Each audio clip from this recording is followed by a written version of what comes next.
I think as my painting is called Eva in her conversation, um, the Enlightenment, it's actually a portrait of my daughter, and she's on her laptop and she's got her iPhone, all that sort of stuff. And the young generation, that's how they communicate today. They all communicate in that particular way with all the technology. Whereas in the background of the painting, there's myself with friends, and we talk to each other face to face more. Whereas that's what I was trying to say in the painting, is that the generations are changing. The technology gives them accessibility. It doesn't actually mean that it's bad for them. You know, it depends how you see it. It's just that they have access. And on the wall behind her is actually a freeway painting, and that's because the freeway is symbol, of course, of the access to everywhere. And yeah, that's the idea. So I'm just passing that message that's what it's about. It's about the youth today, the young today. This painting took 4 years to paint. I did it initially when she was about 16, and there's two paintings I was doing at the time of the same thing, and it didn't. I kept working over the years. I didn't like it. Then I wasn't happy with it, and eventually in the last year I changed it, and it was to what I wanted. And it's funny because when I started it, I made it look too old. And now that I finished it, she looks exactly that age. So I thought, wow, that's meant to be. So, yeah. And the process is that I will draw it up, and there's layers, and I like to work in thin layers and build up in thick layers if I need to.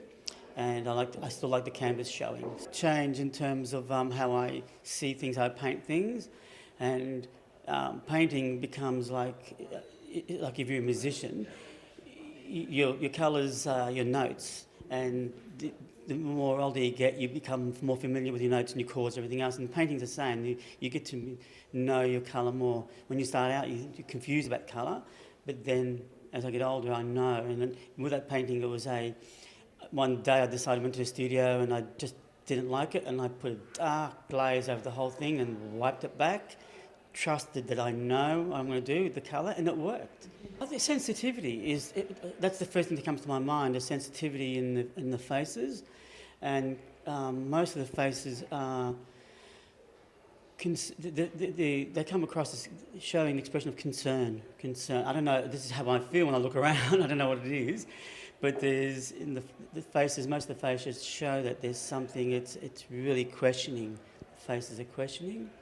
That's the sense I get, and good skill. And in skill, that's the good thing. I've noticed is skill and drawing skill, all those things that's coming through. Well, that's Jonathan, and he was a student of mine when I used to teach in the TAFE sector years ago, and he was a guy who was always persistent, wanted to learn how to paint and draw. So he wanted to learn the real skills, and got a lot of information from me. And it's actually quite, when I saw his name on the list, and I thought, oh my gosh, that's one of my students, and that's great. It's a great thing. It's an honour. It's an honour to have a student in the same finalists. And and I'm looking at his painting, he's really picked up on paint, all that sort of stuff, knowing what he was doing then. He was starting and struggling, but now he can paint really well. So yeah, I think it gives you obviously the recognition, but it gives you the feeling that you're doing something right.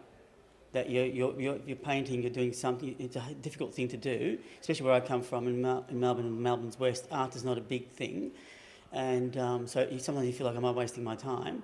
But then when you start to get into things like this, you think, well, you know, as someone said to me the other day, you are of only 3% in the country selected.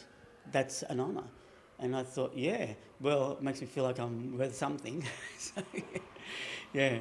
All I like to say, I suppose, I always like to encourage art, all those things, and I've actually started my own art school where I live, because I find that people ring me up all the time who I used to teach, and I still mentor them, and I found to the point that's the only way having these little schools is to keep it going and keep the mind going also at the same time, and yeah.